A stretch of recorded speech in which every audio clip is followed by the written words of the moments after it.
참 얼마 전에 기상천외한 일을 겪어서 이렇게 사연을 작성하게 되었습니다. 친구들이 야, 살면서 너 같은 일 겪은 여자도 없을 거야. 꼭 좀 올려라. 대박이다 이건 진짜. 하도 주변에서 사연을 올려보라고 보채서 용기를 내서 글을 쓰게 되었네요. 저는 평범하디 평범한 한 여자였어요. 아니 어쩌면 그 누구보다 평범해지고 싶은 사람 중에 한 명이었지요.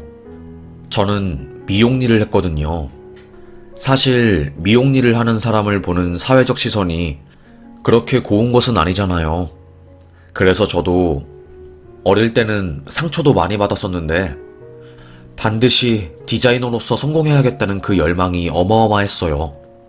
원장님은 저에게 최씨 정도면 진짜 무조건 나중에 성공할 거야.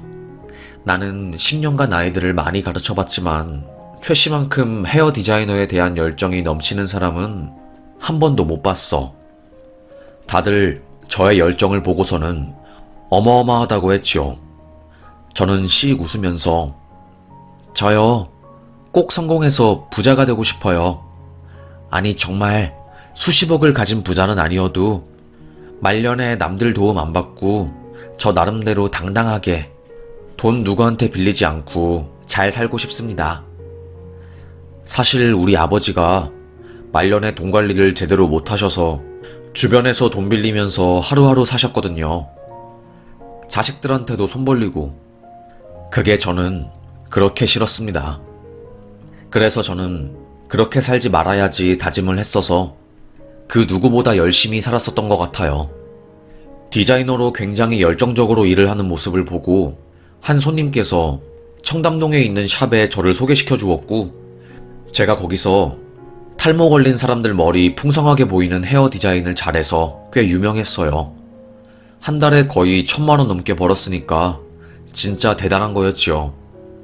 그렇게 5년 동안 일하면서 돈 한 푼도 안 쓰고 살아서 모은 돈이 3억이었어요.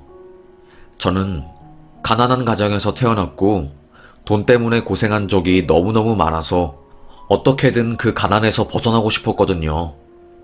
제 수중에 돈 5억이 있는 것을 제 눈으로 본 순간 저는 눈물이 나더라고요. 그래, 나도 열심히 하면 성공할 수 있는 사람이었던 거야. 정말 이게 얼마만의 마음의 여유야. 진짜 펑펑 울었습니다. 그렇게 돈도 어느 정도 모으고 마음의 여유가 생기니까 그 전에는 느끼지 못했던 외로움이라는 감정이 막 솟구쳐 오르기 시작했습니다. 사람이 공허했어요. 왜 성공하고 남들이 부러워할 만한 어마어마한 부를 가진 사람들이 항상 그러잖아요. 공허하고 이제는 뭘 해야 할지 모르겠다 라고요. 저도 마찬가지였습니다. 남들이 보기에는 그렇게 큰 돈이 아니어도 저에게는 꽤나 큰 돈이었거든요. 뭔가 마음이 허해진 저는 이렇게 살면 안 되겠다 생각을 했고, 그동안 일하느라 미뤄왔던 연애시장에 뛰어들게 되었어요. 그래도 제가 나름 청담동에서 유명한 디자이너였고 손님들도 많았기 때문에 단골 손님들이 저에게 소개팅을 많이 연결해 주었습니다. 몇 번의 소개팅 끝에 남편을 만나게 되었고 그게 제 인생의 최악이 될 줄은 몰랐지요. 그 남자는 잘 사는 집안의 아들이었어요. 신우가 한 명 있긴 하지만 힘들게 낳은 아들이었지요. 그래서 부모님이 굉장히 아꼈지요. 제 친구들은 제 남친의 이야기를 듣고는 야, 그런데 진짜 허우대는 멀쩡하긴 하다만 엄마 사랑만 받고 아들로 큰 애들은 거의 다 마마보일 확률이 높아. 그런 거 다 감당할 자신이 있으면 결혼하는 거고 감당 못하겠으면 결혼하지 마라. 내 친구들 중에 그런 남자랑 결혼했다가 시어머니한테 평생 잔소리 듣고 시달리는 애 엄청 많거든. 친구들의 경고가 무서웠습니다. 하지만 사랑에는 콩깍지라는 게 있잖아요. 저도 콩깍지 때문에 그 남자의 단점이 안 보였고 설령 단점이 있다고 하더라도 제가 다 커버를 할 수 있을 거라고 생각을 했어요. 그래서 저는 아니야. 나 이제는 외롭고 누구한테 기대고 싶어. 진짜 나 그동안 경주마처럼 앞만 보면서 살아왔거든. 이렇게 돈돈거리면서 사는 인생에 사랑이 없다면 무슨 소용이겠어. 너무 힘들게 내 인생에 들어온 사랑이니까 나 이 사랑 놓치지 않고 행복하게 살아보고 싶어. 그렇게 저는 그 남자와 결혼을 하게 되었습니다. 제 친구들의 예상대로 어머님은 엄청나게 오지랖이 넓으셨고 자기 아들이 최고라는 입장이었어요. 게다가 제가 남편보다 연상이어서 어머님의 잔소리는 어마어마했죠. 저를 볼 때마다 나는 우리 아들을 정말 애지중지 키웠어. 그런데 아들이 연상을 만난다고 했을 때 입에 거품을 물 뻔했다. 그렇게 엄마가 애써서 키웠는데 다 늙은 여자를 며느리로 데리고 온다고 하니, 그것도 미용사를 며느리로 데리고 온다고 하니까 내가 결혼 반대를 안 했겠어? 에휴. 저를 죄인으로 만드는 사람이었습니다. 그래도 저는 남편을 사랑했어서 시댁의 반대를 다 감안할 수 있다고 생각했어요. 그러다가 제 뱃속에 아이가 생긴 거였고 결국에는 어쩔 수 없이 결혼하게 된 것이었지요. 어머님은 손자는 좋아했지만 저는 찬밥 신세 취급을 했습니다. 우리 손자 주려고 아주 맛있는 갈비찜 가져왔지. 제 아들은 갈비찜 양념이 연한 것을 좋아하고 아직 아기라서 진한 갈비찜 양념은 안 먹거든요. 그래서 제가 어머님이 한 음식 간을 보려고 갈비찜 국물에 새끼손가락을 살짝 넣어서 쪽 빨았는데 어머님이 그걸 보고 아이고 미쳐. 너는 애 음식을 그렇게 손가락 넣어서 훔쳐먹니? 이 국물이 얼마나 진국인데 우리 손주랑 내 아들 밥 비벼 먹으라고 넉넉히 한 건데 뭐 하는 거야 정말로? 생긴 대로 살 거야 정말? 하나뿐인 며느리가 아이 낳고 몸탱이도 어디 아프리카 뚱땡이 부족처럼 변해가지고 그냥 바라만 보는 것도 짜증나는데 그 몸으로 음식까지 몰래 먹으니까 아주 내가 속이 터져. 정말 서러웠죠. 음식을 뺏어 먹으려고 한 것도 아니고 그냥 간을 보려고 손가락 집어넣었다고 거의 뭐 1시간 동안 욕이란 욕은 다 먹었으니까요. 이런 적이 한두 번이 아니었습니다. 그리고 더 싫었던 것은 제가 시댁에 가면 아예 저는 없는 사람 취급을 하셨어요. 시아버지와 시어머님 둘 다 제가 거실에서 잠을 자든 핸드폰을 하든 아예 신경도 안 썼고 제가 뭔 질문을 해도 답을 안 하셨어요. 그 두 분이 저를 싫어하니까 아예 없는 사람 취급해서 왕따시키자고 한 거였죠. 눈물만 났어요. 내가 이렇게 서럽게 힘들게 살아야 하나? 하고요. 그래서 남편에게 나 정말 이대로는 못 살겠어. 시댁살이가 너무 죽을 것처럼 힘들어. 나 여기서 어떻게 더 이상 어머님한테 잘해드려야 할지 모르겠어. 나는 지금 내가 할 수 있는 최선을 다하는 건데 그것조차 싫다고 하면 나는 어머님한테 뭘 더 해야 할까? 그리고 당신이 중간에서 좀 중재를 해줘. 아, 몰라. 당신은 맨날 입만 열면 우리 엄마 뒷담이나 까고 나도 당신이 찡찡거리는 거 힘들어서 이제는 더 이상 받아주기 싫어. 내가 언제까지 당신이랑 엄마 신경전 하는 거 신경 쓰면서 살아야 하는데 그냥 당신이 좀 참고 살아. 나이도 많으면서. 저는 남편의 그 말에 억장이 무너지는 듯 했어요. 그래도 남편이라도 나의 편을 들어줄 줄 알았는데 우쭈쭈 하면서 부모님의 모든 사랑을 다 받고 큰 제 남편은 한 가정의 가장이 되어도 어머님의 아들이라는 역할에서 벗어나지 못하고 마누라한테 끊임없이 상처를 주는 사람이었습니다. 눈물만 날 뿐이었지요. 그래도 악으로 깡으로 아들을 잘 키우려고 했어요. 어머님이 맨날 저보고 너만 없었다면 우리 집이 평화로웠다. 그냥 손주만 나한테 맡기고 너는 어디 저기 멀리 섬으로 떠나라. 이런 말을 하셨거든요. 그게 한두 번이야 무시가 되지 자꾸 반복이 되면 사람이 미칠 지경이 되거든요. 제 소원은 딱 하나였어요. 이제는 어머님한테 잔소리 그만 듣고 싶다. 그놈의 잔소리 때문에 진짜 미치겠다 싶었습니다. 그러다가 저희 신혼집 월세 계약이 끝나게 되었어요. 사실 남편이 그때 대기업을 다니고는 있었는데 모아둔 돈은 없는 상황이었거든요. 어떻게 보면 저도 사기 결혼인 게 남편이 대기업을 다닌다고 해서 소개팅을 받았는데 알고 보니 대기업 사무직이 아니라 생산직. 그러니까 공장에서 일하는 사람이었고 그걸 알았을 때는 이미 남편에 대한 마음이 깊어진 상황이라서 남편을 떠날 수가 없었어요. 그래서 결국 결혼까지 가게 된 거였고요.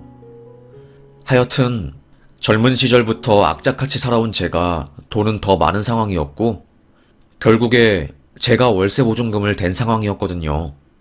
월세 계약 2년 동안 나름 투자로 돈을 더 불려서 그래도 전세로 이동을 할 수 있는 상황이었습니다. 그때 그걸 어떻게 귀신같이 어머님이 안 것인지 저에게 말하더라고요.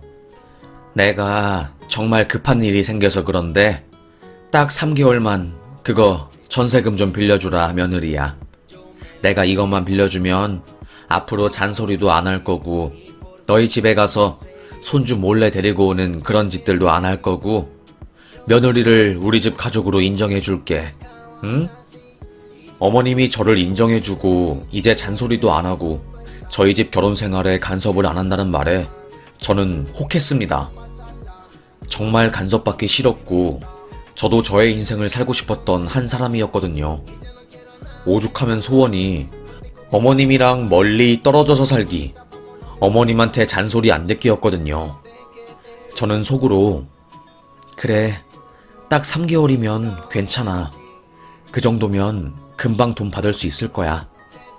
저는 결국 알겠다고 딱 3개월 뒤에 바로 돌려줘야 한다고 했어요. 어머님은 그 돈으로 급하게 보증받은 거 떼워야 할 일이 있다고 하셨고 그것만 마무리되면 바로 돈이 나온다고 했거든요. 멍청하고 순진한 저는 그걸 철석같이 믿었죠. 남편에게 어머님이 돈 다시 돌려주시겠지? 당신 우리 엄마 못 믿어? 도대체 무슨 말을 하는 거야? 엄마 의심하지 마. 나도 기분 나빠. 이렇게 반응이 나오니 더 이상 남편에게도 묻지 못했어요. 그런데 3개월이 지나고 제가 돈을 달라고 하자 어머님이 그 돈 없다고 하시더라고요. 저는 네? 그게 무슨 소리예요, 어머님? 그 돈 제가 어떻게 모은 건데요? 정말로 피땀 흘려서 모은 돈이고 그걸로 하루하루 버티면서 사는 건데 제발 이상한 말 좀 하지 마세요, 어머님. 당장 돈 나올 구멍 없으니까 그러면 좀 기다려 보든가. 되려 어머님은 저에게 성을 냈습니다. 돈을 빌려주기 전까지 저는 철저한 갑의 입장이었는데 돈을 빌려주고 나니 돈을 받아야 하는 입장이 되다 보니까 완전히 을이 되어버린 거였죠. 그때부터 불안해서 잠이 안 왔던 것 같아요. 맨날 불안하니까 없었던 손가락 뜯는 버릇도 생겼고 그때 정말 마음고생도 많이 하고 이런저런 부분에서 힘들었지요. 문제는 그게 아니었어요. 어머님이 결국 도망을 가신 겁니다. 미국으로요. 어머님과 아버님은 원래 미국에서 한식당을 운영하시다가 몇 년 전에 한국으로 들어오신 거였거든요. 제 남편도 미국에서 태어나서 시민권이 있기에 군대도 안 갔거든요. 그런데 남편도 미국으로 떠나버린 겁니다. 하루아침에 벌어진 일이었고 정말로 믿을 수 없었어요. 일주일 동안 시댁 식구들은 저와 아예 연락이 안 되었던 거지요. 그러다가 남편이랑 전화 연결이 되었고 남편은 그러더라고요. 나도 이러고 싶지 않았다고. 대기업 생산직에서 불미스러운 일로 잘리고 난 뒤에 나 수입도 없었잖아. 엄마 가게에서 일하고 있었는데 엄마가 미국 같이 가면 거기서 일자리 주겠다고 하는데 내가 어떻게 안 따라가. 그리고 당신한테 말하지 말라고 하는데 저는 너무 이해가 안 되었습니다. 아무리 저와 남편의 사이가 안 좋아도 서로 상의는 하고 가는 게 맞다고 생각했거든요. 그리고 한국에는 자기 아들도 있는 상황이었고요. 그런데 자세한 내막을 알고 보니 그게 아니었던 거였어요. 남편이 제가 근무하는 미용실 VIP 손님들 목록 같은 걸 쫙 뽑아서 시모한테 건넨 거였어요.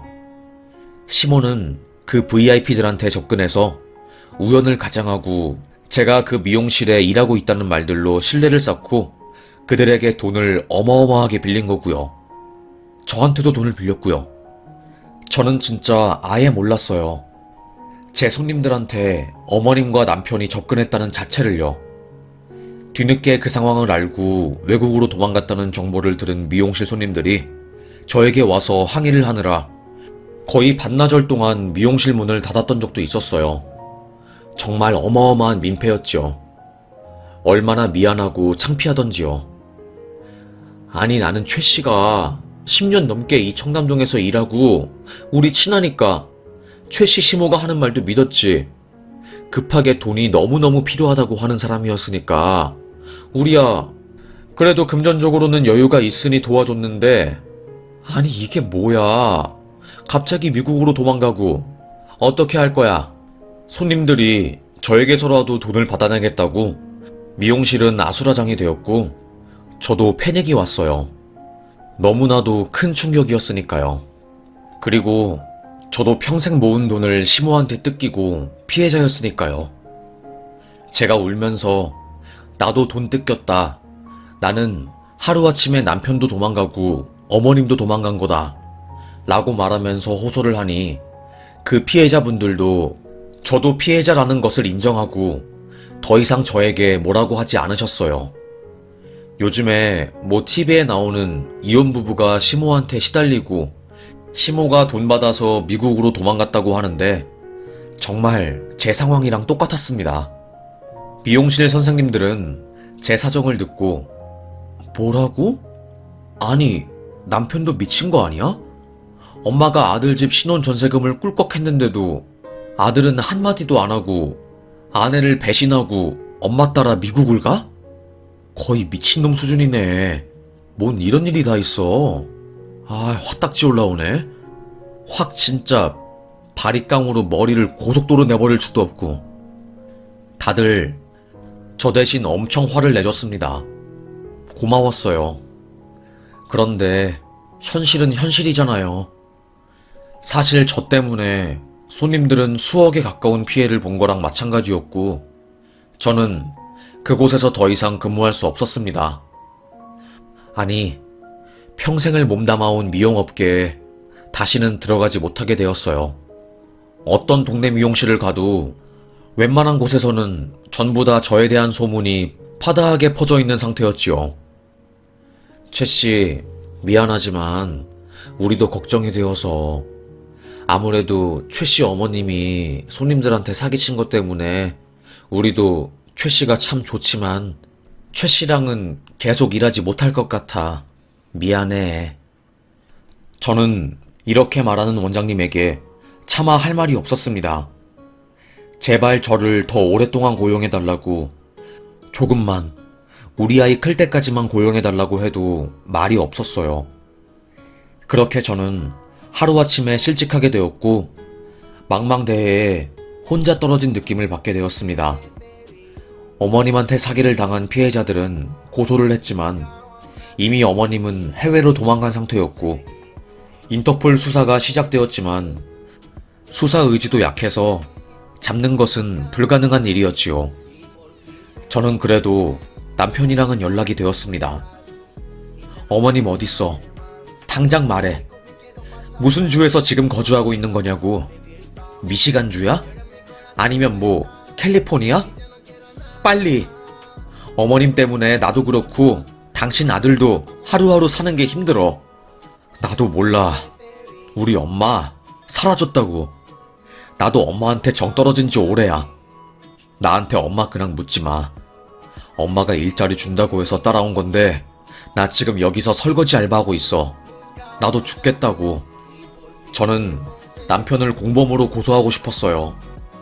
그런데 아들이 워낙에 남편을 좋아하고 언젠가는 다시 만날 수 있을 거라고 생각하면서 영상통화로 아빠 얼굴을 보는 게 낙이었기 때문에 저는 차마 남편까지 고소할 수 없었습니다.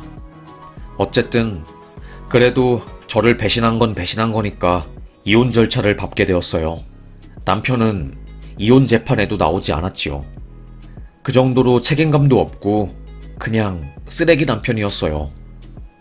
어머님이 제 돈을 가지고 도망가고 남편 또한 저와 아이를 버리고 외국으로 갔기 때문에 저는 한국에서 아이를 키우기 위해서 온 힘을 다했어요. 정말 제가 할 수 있는 것은 다 했던 것 같아요. 혹시 필요하시면 설거지 일이라도 하겠습니다. 맡겨만 주시면 제가 최선을 다할게요. 제발요, 사장님. 저 잘할 자신 있습니다. 이렇게 말하는 게 습관이 되었어요. 항상 을의 입장에서 눈치를 살피며 설설 기는 게 저의 일이었습니다. 자존심도 상하고 쉽지 않은 일이었지요. 그래도 어린아이를 키우려면 어쩔 수 없었어요. 매일을 눈물을 흘리면서 살았지요. 하루는 한국에 있는 신우한테 찾아간 적도 있었어요.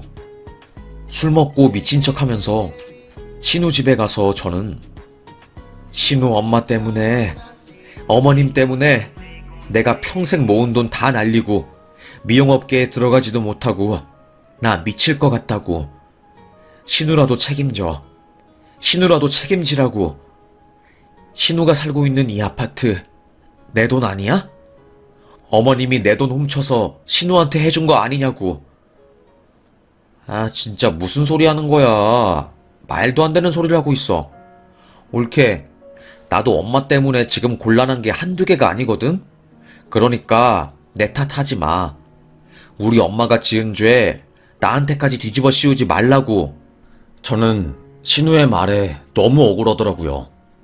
도대체 내가 뭘 잘못했길래 나는 잘못한 것도 없는데 시모가 저지른 죄 때문에 연좌제까지 당해서 미용업계에서 쫓겨나고 돈도 못 벌고 그때부터 제가 우울증이 생기고 맨날 죽는다, 어디 떨어지고 싶다 이런 말을 달고 살았던 것 같아요. 그렇게 거의 몇 년을 살았습니다. 다행히 아들은 아빠가 없음에도 불구하고 싹싹하게 잘 커주었고 저는 그래도 아들 키우는 맛에 하루하루를 살게 되었지요. 그런데 그렇게 평범한 하루를 겨우 살고 있던 중에 제 핸드폰으로 부재중 전화가 찍혀있는 겁니다. 그것도 외국 번호였어요. 해외에서 걸려온 국제전화였고 저는 순간 머리가 찌릿했습니다. 어머님? 이라는 생각이 스쳐 지나갔어요. 그런데 여자의 직감은 역시 틀린 적이 없었지요. 저의 생각대로 어머님이 저에게 전화한 게 맞았습니다. 거의 몇 년 만이었지요. 여보세요? 나다, 며느라. 어머님? 아니, 어머님, 정말 웃기시네요.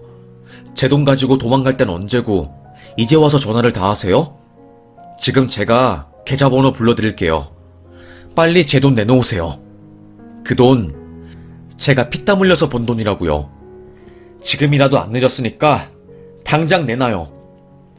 저는 수화기가 터질 듯이 소리를 질렀습니다. 어머님은 그거 내가 예단비라고 생각해서 썼다. 네가 우리 아들 5살이나 어리고 얼굴도 반반한 우리 아들이랑 결혼했으면 그 정도는 예단비로 줄 수 있는 거 아니니? 그리고 그때는 나도 빚쟁이들한테 쫓기고 사정이 어려워서 그랬던 거였어. 제대로 알지도 못하면서. 그리고 너 돈 더 있으면 한국에 있는 네 신우한테 돈 좀 보태라. 딸이 결혼한다고 하는데 내가 사정이 이래서 한국으로 가지도 못하고 한국에 아는 사람이 너밖에 없으니까 네가 좀 신우 도와줘라. 저는 어처구니가 없었습니다. 등쳐먹은 며느리한테 뻔뻔하게 전화해서 또 돈을 달라고 하는 시모가 너무나도 싫었어요. 솔직히 말하면 연락 안 하는 몇 년 동안 마음이 많이 괜찮아져서 분노나 화나는 감정들이 많이 좋아진 상황이었거든요. 그런데 갑자기 전화를 걸어서 터무니없는 말을 하고 미안하다는 말 한마디 안 하니까 저는 진짜로 너무너무 열받았습니다. 그리고 그때 남편이 어머님과 함께 있었다는 것도 제가 알게 되었어요. 자기가 엄마랑 함께 있다는 것을 저에게 들키면 인터폴에서 수사가 들어올 게 뻔하니까 저에게 거짓말을 친 거였지요. 저는 열받았습니다. 그래서 나 이제는 절대로 남편과 어머님 용서 못해.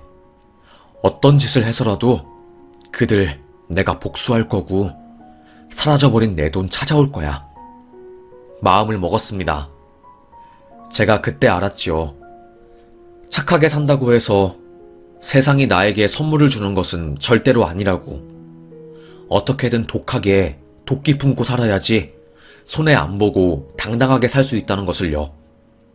사기죄 공소시효가 아직 안 끝난 저는 그들을 잡기 위해서 길을 썼던 것 같아요. 어머님에게 사기당한 사람들에게 전화해서 미국에서 나한테 전화가 왔다고 이거 역으로 위치 추적해서 그들이 있는 곳을 알아내서 좀 잡아야겠다고 말했지요. 그러자 그거는 힘들 거예요. 국제전화 위치 알아내는 것은 우리가 할 수 있는 범위도 아니고 그러지 말고 그 신우라는 작자 뒷조사하는 게 어떻소? 사기를 당한 분이 저에게 의견을 낸 거였어요. 그래서 몇 명이서 팀을 짜서 그 신우라는 사람을 뒷조사하다가 알게 된 거였지요. 시모와 제 전남편이 신우의 결혼식 날 몰래 한국에 들어온다는 것을요. 여권을 위조해서 들어오는 건지 뭔진 모르겠지만 브로커를 통해서 경유해서 들어온다는 것을 알게 된 겁니다. 그래서 저는 그 사건을 담당한 형사한테 말했어요. 형사는 처음에 제가 그렇게 말한 것을 듣고는 아이고 참, 네네 알겠습니다 하면서 대충 넘겼어요.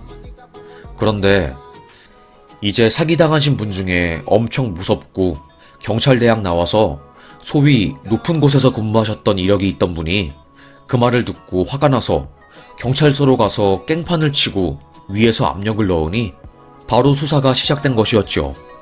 어떻게 보면 대한민국에서는 사기죄 그렇게 큰 경중으로 다루지 않거든요. 오히려 사기친 사람보다 사기당한 사람을 바보라고 생각하는 경향이 아주 컸습니다. 그러다가 저희가 난리를 치니 수사가 시작된 거고 인터폴 수사 재요청을 해서 그들의 행적까지 거의 다 알게 된 거였어요. 어머님은 거기서 다른 사람 명의로 한식당을 운영해서 돈을 꽤 많이 벌었다고 하더라고요. 마침 시어머님에 대한 조사가 시작되었을 때가 그 무슨 가수 형제 부모님? 호주였나? 하여튼 동네 사람들에게 돈 10수억을 빌리고 외국으로 도망간 사람들이 잡혔을 때라서 언론이나 검찰의 관심이 거기로 쏠린 상태였어요. 자연스럽게 저희 수사도 높은 관심을 받게 된 거고요. 브로커를 통해서 공항에 들어온 어머님과 전남편, 공항에 잠복하고 있었던 형사들과 경찰 10수명, 그리고 그 장면을 지켜본 저까지 출입국 게이트에 딱 들어온 순간 여권을 확인한 승무원이 눈치를 보냈고 사복경찰이 어머님과 전남편 앞에 가서 말한 거죠. 미란다 원칙을 말하며 해외에 나가 계신 동안 기소가 잠깐 중단된 거 아시죠? 들어온 순간부터 기소 다시 시작되니 사기죄 소멸시효는 한참 남았네요. 수갑 채우겠습니다. 긴급 체포 내려왔고 검찰에서 영장 떨어지고 도주 우려 높고요. 수갑 채워서 이송하겠습니다. 어머님은 깜짝 놀라서 아니 나는 당신들이 찾는 그 사람이 아니라니까요. 이거 그 여권 보시오. 위조 여권인 거 알고 있고 브로커 통해서 입국한 정황도 저희가 다 파악했습니다. 결국 어머님과 전남편은 꼼짝도 못하고 경찰에 끌려간 거였어요. 그리고 수사 과정에서 밝혀진 것은 어머님은 사람들에게 사기친 돈으로 미국에서 호화로운 생활을 하셨고 한인식당도 대박이 나서 떼돈을 벌었다고 한 거였어요. 그래서 그 돈으로 한국에 있는 자기 딸 집도 사준 거였는데 어머님의 욕심은 끝도 없어서 저에게 신우 집 사는데 돈 보태라고 한 거였죠. 제가 어머님한테 돈 뜯기고도 딱히 형사나 민사로 고소 안 하고 남편도 안 잡으니까 저는 그냥 돈 뜯어도 아무 말 못하고 가만히 당하는 그런 존재로 인식한 거였습니다. 그런데 여러분 잘 아시잖아요. 착한 사람이 화가 나면 가장 무섭다는 것을요. 저도 착한 사람이었지만 어머님 덕분에 흑화가 되었고 이 세상은 착한 사람에게 더 나쁘게 구는 세상이라는 것을 알게 된 전 똑부러지게 행동하려고 했던 겁니다. 어머님과 남편이 잡혀서 구속수사를 받게 되니 저로서는 얼마나 시원통쾌했는지 몰라요. 사기당해서 피눈물 흘렸던 제 전 미용실 손님들도 저에게 아이고 이제는 마음 편히 잘 수 있겠네. 내가 한평생 그년 찾으려고 엄청 애썼는데 아이고 다들 나이가 있는 분이셨거든요. 얼마나 원통했겠어요. 그리고 결국 신우도 연좌제를 당하게 되었습니다. 결혼식을 올리는 신우의 식장에 찾아간 사기 피해자들이 거기에 밀가루를 던지고 소화기로 식장 안을 박살내고 피켓을 들고 와서 사기꾼 딸려는 그 죗값을 받아라. 니네 엄마 때문에 내 아들 딸들은 피눈물 흘리며 김치에 밥 먹을 때 사기꾼 딸년인 니녀는 고기 반찬에 호텔 결혼식, 이게 말이 된다고 생각하냐? 결혼식은 아수라장이 되었고 신우는 저한테 화풀이를 했어요. 자기 결혼식 하는 거 네가 알아내서 그 사람들한테 말한 거냐고 하면서요. 저는 어이가 없어서 손을 들어서 신우의 뺨을 짝 때렸습니다. 제가 폭력은 안 쓰려고 했는데 반성하는 기미가 하나도 안 보이는 신우를 보니까 뺨을 안 날릴 수가 없겠네요. 신우는 모르시겠지요. 사기꾼 피해자들의 심정을요. 그들은 매일 화병 때문에 얼음물을 달고 살아요. 그들이 오늘 신우의 결혼식에서 이렇게 깽판 친 건 아주 약한 거라고 생각하세요. 당신, 저한테 연좌제 하지 말라고 했죠? 형님, 그럼 제 아들은 무슨 죄로 엄마가 사기당한 것에 대한 피해를 받아야 하죠? 시모 때문에 저 거지되고 우리 아들은 그래서 남들이 다 가는 학원 한번 제대로 다니지 못했어요. 엄마 된 입장에서 그게 얼마나 미안한지 아세요? 형님이 제정신이라면 저한테 그런 말 못하죠. 그 나물에 그 밥이라고 쓰레기 심은데 쓰레기 나는 게 맞네요. 쓰레기 엄마에 쓰레기 딸들과 아들. 내가 미쳤다고 쓰레기랑 결혼했지. 소각도 안 되는 똥쓰레기. 형님, 이제는 형님이 벌 받으실 차례입니다.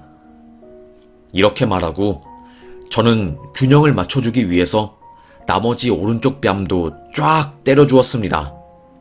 얼마나 시원통쾌하던지요.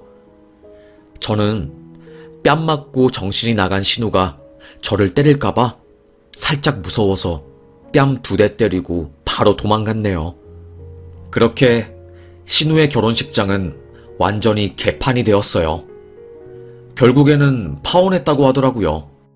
그리고 시모, 그리고 공범으로 확정된 제 남편은 1심에서 각각 4년과 3년형을 받았어요. 솔직히 억울했습니다. 그렇게 수십 명의 마을에 피눈물을 내고서는 형량이 그 정도밖에 안 되는 게 저는 너무 화가 나더라고요. 대한민국 법을 뜯어 고치고 싶었습니다. 그런데 그래도 불행 중 다행인 것은 미국에 그들이 형성한 재산을 압류해서 피해자들 돈을 갚겠다고 합의하자고 상대 쪽에서 제안이 들어왔고 법정 이자까지 합쳐서 저희는 피해본 금액을 보상받을 수 있게 되었어요. 대부분의 사기 피해자들은 이런 게 불가능한데 저희는 그나마 운이 좋았던 거죠. 그래도 사기당해서 몇 년간 마음고생한 건 정말 돈으로 보상받을 수 없는데 하여튼 그래도 나름 일이 잘 해결되었고 사기꾼 피해자분들도 마음 편하게 눈 감고 잘 수 있게 되었습니다. 얼마 전에 2심에서 형량 확정이 되어서 그들 지금 복역하고 있네요. 역겨운 것들. 어머님은 미국에서 아주 한식당 운영하면서 거기서도 대장 노릇을 했다고 하더라고요. 제 전남편은 일도 안 하고 어머님이 사기친 돈으로 포르쉐 타면서 여자들이랑 놀았고요. 책임감이 없으니까 한국에 자기 아들이 사는데도 불구하고 한 번도 양육비 안 보내고 그렇게 살았네요. 얼마 전에 TV를 보다가 제 남편이랑 너무나 비슷한 사람이 나오길래 정말 소름이 끼쳐서 이렇게 사연을 보내게 되었습니다. 진짜로 대한민국에서 사기당하면 사기당한 사람만 손해인 것 같아요. 가해자가 감옥에 간다고 해도 그걸로 끝이고 잃어버린 내 돈은 어느 누구에게서도 보상받지 못하는 거니까요. 정말 생각하면 생각할수록 너무 속상하긴 하지만 더 이상 부정적으로 생각 안 하고 그래도 이만하길 다행이다 생각하렵니다. 떡두꺼비처럼 얼굴에 욕심주머니가 그득그득하게 달린 어머님의 최후가 감옥 생활이라니. 나름 그 사실이 상처받은 저의 마음을 위로해주네요. 그리고 아들도 그런 엄마의 상처를 알아서 훌륭한 아들이 되겠다고 공부도 열심히 하고 편식하는 것도 없고 행복하게 잘 살고 있으니까 저는 그래도 지금 행복합니다. 그리고 정말 다행인 것은 아는 분의 도움을 통해서 제가 다시 헤어 디자이너로 일할 수 있게 되었어요. 비록 스태프 월급을 받고 있지만 저는 다시 일터에 나갈 수 있다는 것 자체로 너무 행복하네요. 그럼 지금까지 저의 사연을 들어주어서 정말 감사합니다. 여러분은 저처럼 사기당하지 마세요. 사기가 힘든 것은 돈을 잃는 것도 힘들지만 사람에게 배신당했다는 게